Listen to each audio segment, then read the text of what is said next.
La République de Guinée est la symbiose entre sa belle végétation, son climat doux et envoûtant et la diversité d'une gamme variée d'espèces animales.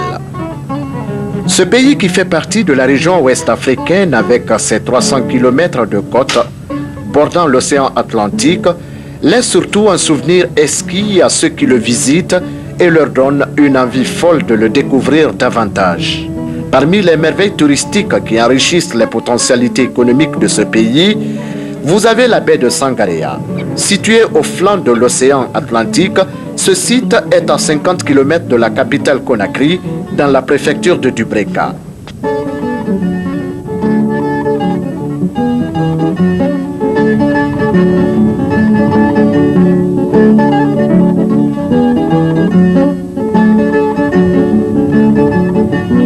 Deux saisons dans l'année, chacune d'elles se distinguant par ses spécificités naturelles, font de la Guinée le miroir culturel de l'Afrique occidentale.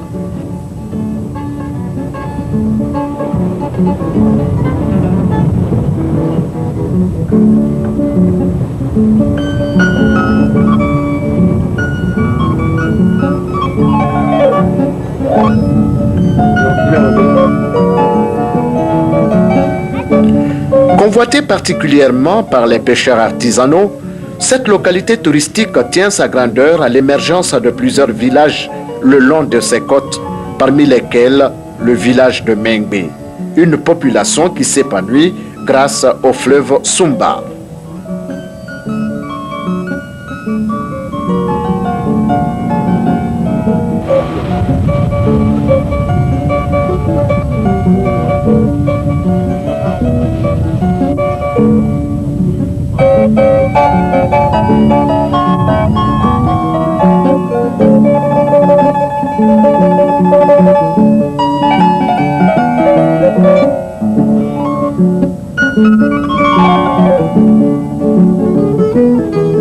La zone de la baie de Sangaréa est reliée au delta Kunkuré, à l'embouchure et au rio Buramaya. Elle couvre une superficie de 900 km². Ce site, qui comprend 28 000 hectares de mangroves, se compose de plaines, des bancs de sable et des vasières.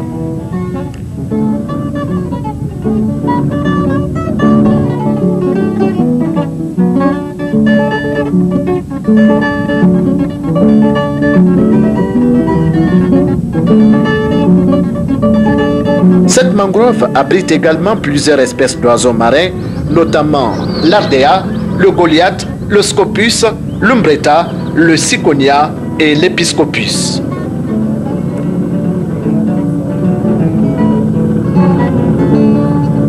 La faune et la flore guinéenne embellissent la vitrine économique du pays. Un paysage qui crée chez le touriste un intérêt de plaisance et d'exploitation rationnelle de cette industrie sans cheminée que la nature offre à ce pays.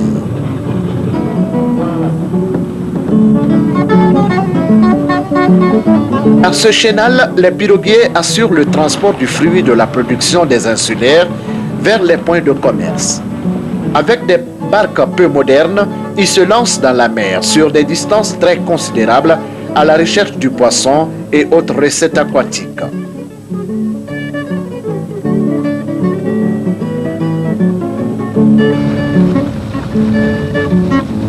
Sur la baie de Sangaréa, 23 000 habitants environ sont repartis à travers une cinquantaine de villages. On dénombre 6 villages en mangrove et 35 campements sont installés selon les conditions saisonnières.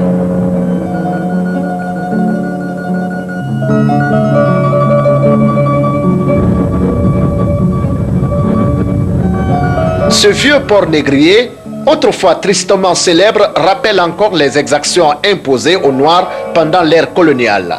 Le reste de l'édifice, qui sert aujourd'hui de port de pêche, et le débarcadère de Dubreka favorisent d'intenses activités économiques à la population.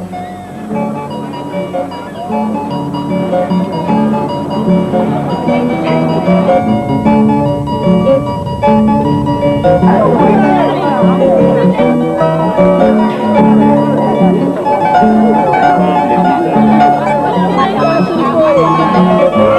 pêche et le commerce du bois de chauffe sont les principales activités des habitants de la localité.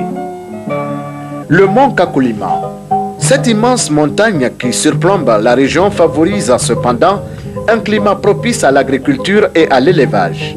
Au-delà des avantages économiques individuels ou communautaires, ces lieux sont susceptibles de générer des ressources financières pour le pays dans le domaine du tourisme.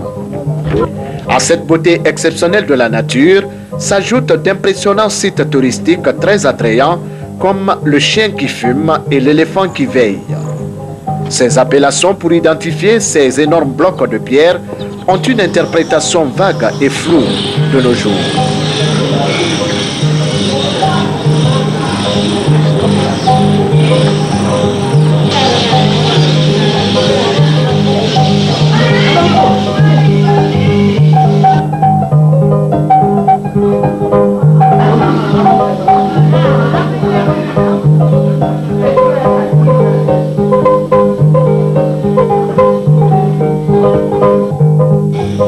Au bas du relief, le lac Bondabo. Cette piscine naturelle a été aménagée en 1956. Ici, la température dépasse rarement 25 degrés Celsius.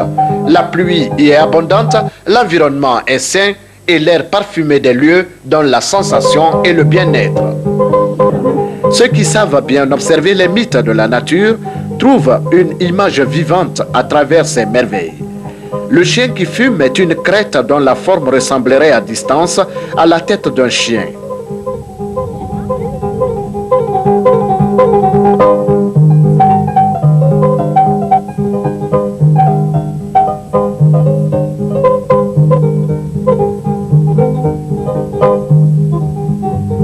Voici les cascades de Sumba.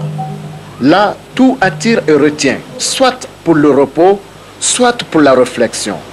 Ce réceptif abrite souvent des séminaires ou des ateliers de formation des personnes ressources du pays. Un accueil exceptionnel est également réservé aux touristes nationaux et étrangers.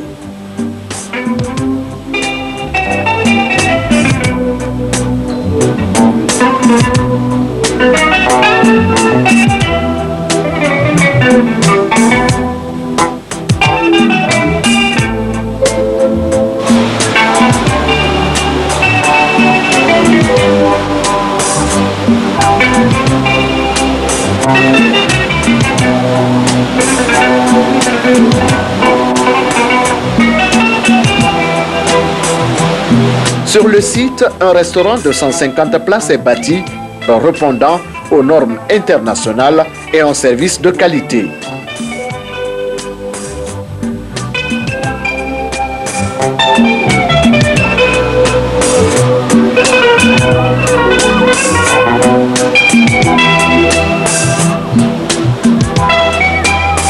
À côté de ces réceptifs, 5 bungalows qui ajoutent à la beauté des infrastructures toute la couleur nécessaire pour un séjour de détente.